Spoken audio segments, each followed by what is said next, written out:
The Nevada sun burned red on the horizon, painting the dirt beneath Tom's boots the color of rust. He staggered back, blood seeping through the fingers, clutching his arm where the knife had bitten deep. The man with the scar across his cheek sneered, his blade catching the last light, glinting like a promise of death. Behind him, a rifle cocked, the sound sharp as a snapped bone. May stood frozen on the porch, her shawl slipping from her shoulders, her lips trembling but silent.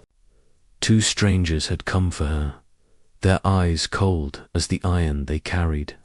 And Tom, a rancher who'd sworn off fighting years ago, now stood between them and the only thing he'd come to care about.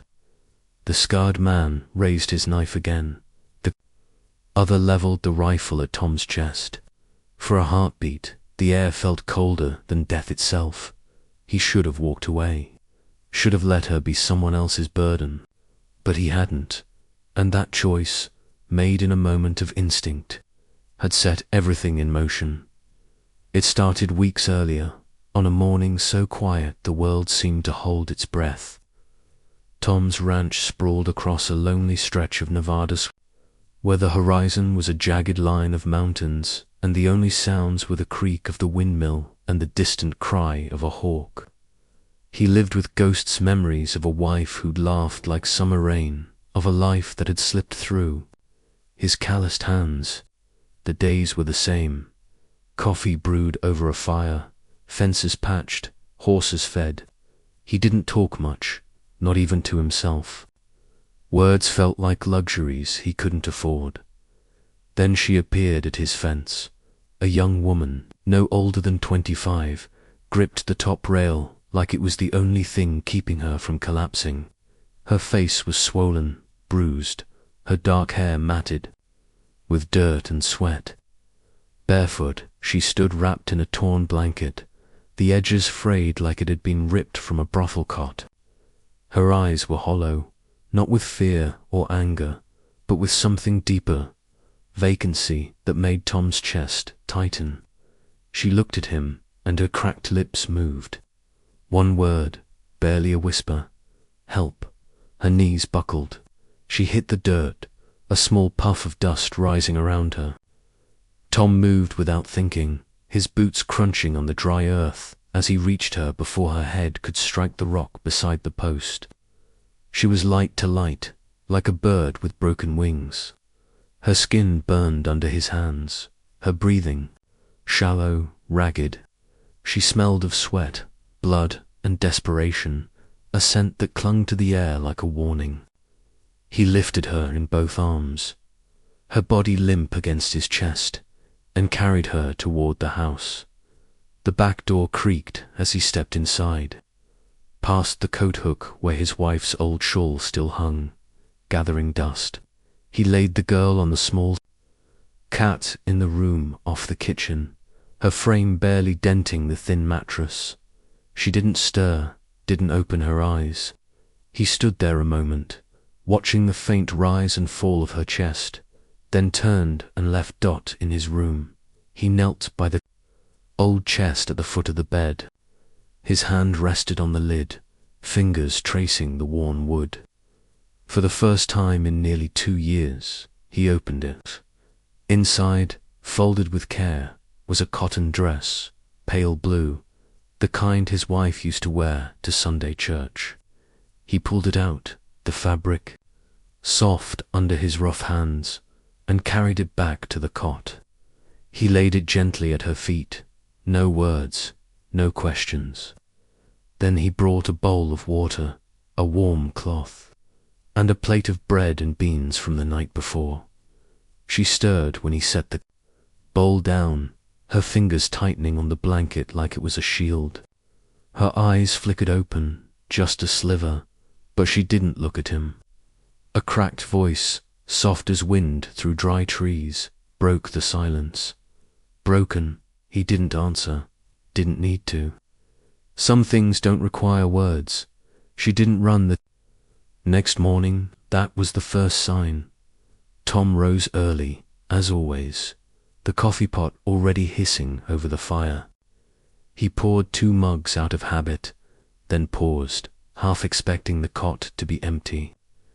The dress gone, maybe a thank you scratched in the dirt.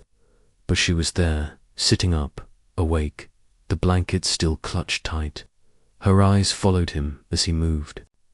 Through the kitchen, cautious but not afraid. He slid a mug across the table toward her, then took the chair opposite. She stared at it for a long moment, her hands trembling slightly, then reached for it, cupping it in both palms like it was something precious. She didn't drink, just held the warmth close, letting it seep into her skin. Her lips moved, barely audible, "Thank you." It was strained, like the words had to fight their way out. Tom gave a small nod. That was it. She didn't talk much that day, but she didn't hide either. She stayed close to the back porch, sitting in the sun, watching the chickens scratch. The dirt like they were a marvel. Tom worked as usual, fixed a barn door, replaced a cracked water bucket, but every now and then he'd glance over. She was still there, not crying, not shaking, just present. He wondered if she was waiting for someone, or if she was too scared to move. That afternoon, she followed him to the shed, picked up a broom without a word, and started sweeping. Her movements were slow but deliberate, like a memory from another life. He handed her a canteen, and she took it, her fingers brushing his for a split second. "Water," she whispered, repeating it twice, her eyes meeting his, waiting for the next word. That night, he handed her a worn paperback, an old collection of Western stories, the pages dog-eared and faded. He pointed to the word fire on the cover, said it aloud. She repeated it, clumsy but trying. They went on like that, one word at a time. He never asked her name. She never offered it. But as he fed the horses that evening, he heard something, a soft, low song, not in English. He turned. She was sitting near the barn, eyes closed, singing something ancient, haunting, in a language he didn't know. It was beautiful, like it belonged to a world that had long since faded. He stood there, letting her voice fill the cracks the years had carved into him. For the first time in a long time, he didn't feel so alone. The days settled into a rhythm. She swept the porch. He patched the fence. They spoke few words, but the silence wasn't heavy anymore, it was shared. Some evenings, she'd hum those old songs again, not every night, just when the air felt still enough for memories to surface. Tom started leaving books by her cot, flashcards with simple words scrawled in his rough hand. One morning, she laughed, a quick, fleeting sound when he tried to repeat a phrase in her language and mangled it beyond recognition. Her smile lingered in his mind all day. Then came the knock. It was mid-morning, the sun high, heat sticking to Tom's neck as he worked by the barn. He opened the door, and there stood a man with leather-hard eyes and a voice like gravel. His boots were too clean for a drifter, his hair slicked back, but there was a stink to him, not of sweat but of cruelty. "She's mine," he said, his hand resting on his belt. "Hand her over." Tom didn't answer right away. He stepped onto the porch, closing the door gently behind him. "She's not going anywhere." The man chuckled, a sound like dry leaves underfoot. "You think you can keep her? She's a killer, property I paid for." Tom's jaw tightened. "You'll want to walk away. Last chance." The man stepped closer, his hand sliding toward the knife on his belt. "I'll drag her out myself if I have to." Tom moved first. A single punch to the gut doubled the man over, gasping. He swung wildly, but Tom ducked, landing a hard blow under his chin. The man hit the ground, dust exploding around him. He groaned. The quiet didn't last. It was a warm morning, the air still, even the birds hushed. Tom was by the well, fixing a loose pulley, when he heard the crunch of boots on dirt. Two men, not from town, their eyes too sharp, their clothes to clean. One had a scar slicing down his cheek, jagged as a lightning strike. The other carried a rifle, holding it like an extension of his arm. They stopped just outside the gate. "We're looking for a girl," the scarred one said, his voice low, oily. "Chinese, real pretty. Boss says she ran off. You seen her?" Tom wiped his hands on a rag, stepping forward. "Turn around. Ain't nothing for you here." The scarred man's smile was wrong, all teeth and no warmth. "Boss don't like losing things. Says we bring her back or don't come back at all." Inside, she stood frozen by the window, her shawl slipping as she saw the men, saw the tension in Tom's shoulders. She didn't run. Instead, she stepped onto the porch, her hands trembling but her chin lifted. The second man raised his rifle just an inch. That was enough. Tom moved fast, shoving the porch beam, sending a loose board flying. The scarred man stumbled. The other pulled the trigger. The shot missed, kicking up dirt. Tom rushed him, wrestling. The rifle from his hands, dust clouded the air. A fist caught Tom's ribs, but he didn't stop, slamming the man against the gate. Wood splintered.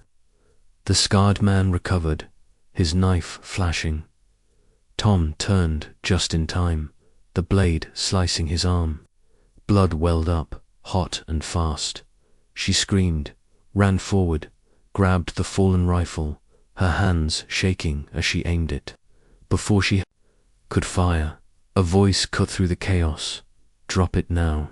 Sheriff Carter, on horseback, his rifle steady. The men froze. "I said drop it." The knife clattered to the ground. Carter dismounted, his boots heavy in the dust, and cuffed the men with the calm of someone who'd seen this too many times. He looked at Tom. "You all right?" Tom nodded, clutching his arm. "Just a scratch." She dropped the rifle, sank to her knees, her breath coming in shallow gasps. It was over. That afternoon, Carter sat with Tom at the kitchen table. Papers were signed, a deal struck. Tom's best horse would be handed over, and her freedom would be recognized by the county. Carter looked at him. "You did good. Most wouldn't have fought this hard." Tom didn't answer. Papers could grant freedom, but they couldn't heal a heart.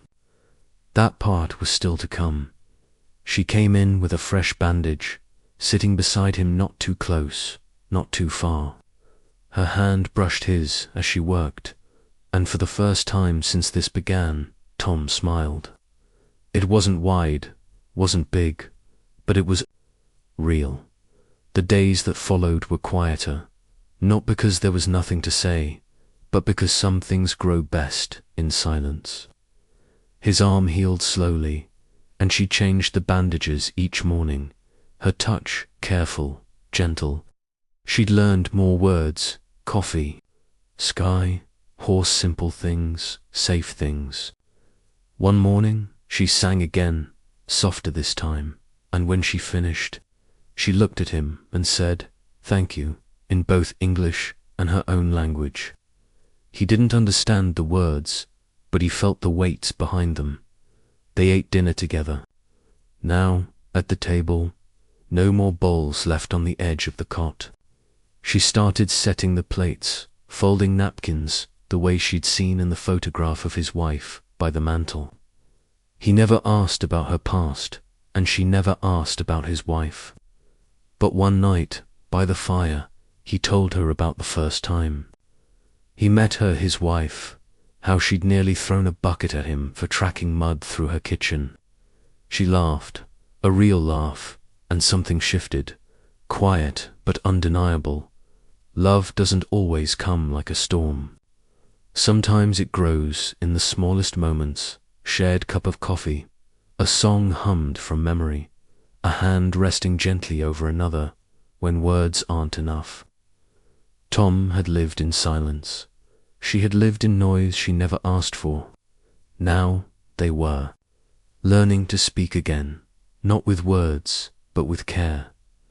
The West wasn't built on gunfights and gold alone. It was built on grit, on mercy, on second chances. And for Tom and May, those chances were just beginning.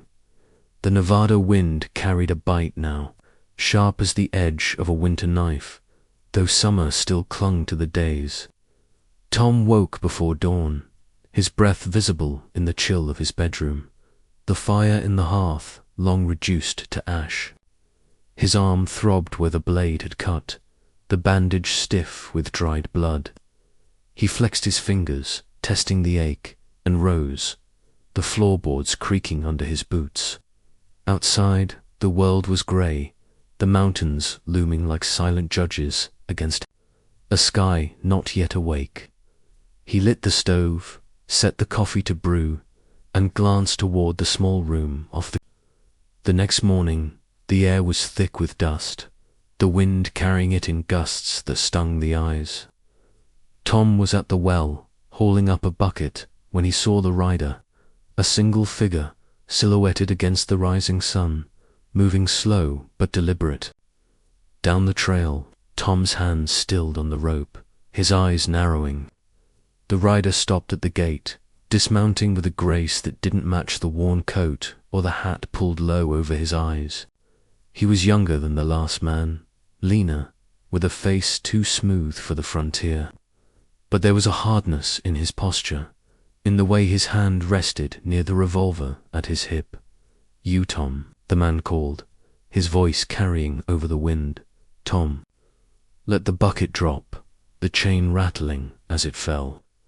He stepped forward, his boots kicking up small clouds of dust. "Who's asking?" The man smiled, but it didn't reach his eyes. "Name's Ellis. I'm here about the girl. Word is you're keeping something that don't belong to you." Tom's jaw tightened, his fingers flexing at his sides. "She ain't property. You got no claim here." Ellis tilted his head, his smile fading. "That's where you're wrong.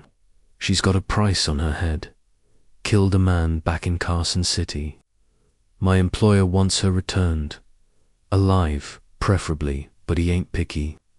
Tom's blood ran cold, but his face stayed stone. "You're wasting your breath.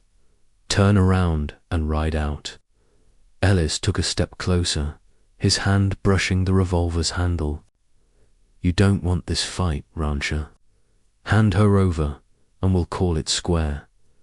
Tom didn't move, didn't blink. Last chance. Walk away. Inside, she was at the window, her hands pressed against the glass, her eyes wide with something that wasn't quite fear but wasn't far from it. She'd heard every word, her lips moving silently, forming the word home like a prayer. Tom caught her gaze, held it for a heartbeat, and gave a small nod. "Stay put," Ellis sighed, his hand dropping to the revolver. "Have it your way." Tom was faster. He lunged, closing the distance before Ellis could draw, his fist connecting with the man's jaw. The crack of bone against bone echoed in the still air. Ellis stumbled, his hat flying, but he was quick, rolling to his feet, the revolver now in his hand. Tom didn't hesitate. He grabbed the man's wrist, twisting hard, and the gun fell to the dirt. They grappled, dust rising round them, fists and elbows flying. A sharp pain bloomed in Tom's side, a glancing blow from Ellis's boot butt. He didn't let go. He slammed Ellis against the gatepost, the wood groaning under the impact. "Enough," Tom growled, his voice low, dangerous. "You tell your employer she's free. You come back. You won't walk away." Ellis spat blood, his eyes blazing. But he didn't fight back. He staggered to his horse, mounted, and rode off, the dust swallowing him as he disappeared down the trail. Tom stood there, breathing hard, his side aching, his arm burning where the old wound had torn open. He turned to the house. She was still at the window, her hands trembling now, the shawl slipping from her shoulders. He walked inside, his boots heavy on the floor, and knelt beside her. "You're safe," he said, his voice softer now. She shook her head, her eyes glistening. Not safe, never safe. He didn't argue. He knew she was right. That night, they sat by the fire, the silence heavier than before. She held the paper back, but she didn't read, just stared at the flames, her fingers tracing the edges of the pages. Tom watched her, the way the firelight caught the bruise on her cheek, fading now but still a reminder of what she'd endured. He wanted to ask her about Carson City, about the man she'd supposedly killed, but the words wouldn't come. Some truths were too heavy to carry in the open. Instead, he stood and walked to the mantel, pulling down a small wooden box. He opened it, revealing a silver locket, the chain worn but gleaming in the firelight. He handed it to her, his fingers brushing. "Hers. It was hers," he said, his voice rough. "My wife's." She took it, her hands trembling, and opened it. Inside was a tiny photograph, faded but clearer woman with a bright smile, her hair pinned up, her eyes full of life. She looked at it for a long moment, then closed it gently, holding it to her chest. "Thank you," she whispered, her voice breaking. Tom nodded, his throat tight. He didn't say it, but he felt that locket wasn't just a gift. It was a promise, unspoken but real, that he'd fight for her, not because he had to, but because he wanted to. The days that followed were tense, the air thick with the promise of trouble. Tom worked harder, checking the fences twice, keeping the rifle loaded by the door. She stayed closer to the house, her eyes always scanning the horizon, her hands busy with small tasks, mending a torn shirt, scrubbing the kitchen table, planting a handful of wildflower seeds she'd found in the shed. They didn't talk about Ellis or the men who'd come before, but the weight of it hung between them, a shadow neither could shake. One afternoon, as Tom was shoeing a horse, she came to the barn, her arms crossed, the locket now hanging round her neck. She didn't speak at first, just watched him work, the hammer ringing against the nail. Then, in a voice so soft he almost missed it, she said, "Why?" He paused, the hammer still in his hand. "Why what? Why you fight?" "For me," he set the hammer down, wiping sweat from his brow. He didn't look at her, not right away. "Because it's right," he said finally. "Because no one should own another." She nodded, but her eyes were distant, searching. "I bring trouble." He met her gaze then, his voice steady. "Trouble was here long before you. Ain't your fault." She didn't answer, but she stepped closer, her hand resting on the barn door, her fingers tracing the grain of the wood. "I stay," she said, the words firm, like a vow. "I help." Tom nodded, a small smile tugging at his lips. "Good." The next morning, the sky was heavy with clouds, the air thick with the promise of rain. Tom was at the well when he heard the low rumble of hooves, more than one this time. He dropped the bucket, his hand going to the knife at his belt, and turned toward the trail. 3 riders, their coats flapping in the wind, their faces hidden by the brims of their hats. They stopped at the gate, their horses snorting, steam rising from their flanks. The leader dismounted, a tall man with a beard like iron filings, his eyes cold as the steel of the revolver at his hip. "You're a hard man to find, Tom," he said, his voice smooth but laced with menace. "We're here for the girl. No need for blood this time. Just hand her over." Tom stepped forward, his boots sinking into the mud. "She's not yours. Never was." The man's smile was thin, predatory. "You don't know who you're dealing with, rancher. She's worth more than your land, your horses, your life. My employer don't take kindly to thieves." Tom's hand tightened on the knife. "You're the thief here. Stealing people ain't a right." The man laughed, a sound like breaking glass. "You think you can save her? She's marked. Always. Will be." Inside, she was at the window again. That night, they sat by the fire, the silence thick with unspoken truths. Tom's shoulder was bandaged, the pain a dull ache now. She sat across from him, the locket gleaming against her chest, her hands folded in her lap. "I go," she said. Suddenly, her voice steady but heavy. "No more hurt." Tom leaned forward, his eyes locking with hers. "You ain't going anywhere. Not unless you want to." She looked at him, her gaze searching, and for the first time, he saw something new in her eyes, hope, fragile but real. "Why you fight?" she asked again, softer this time. He took a deep breath, the words coming slow. "Because you're worth fighting for." She didn't answer, but she reached out, her hand covering his, her touch light but steady. And in that moment, the silence wasn't just shared, it was home. The days grew colder, the wind sharper, but the ranch felt warmer. Somehow, she started singing again, soft melodies that filled the quiet evenings. Tom taught her more words: hope, strength, friend. She repeated them with a determination that made his chest ache.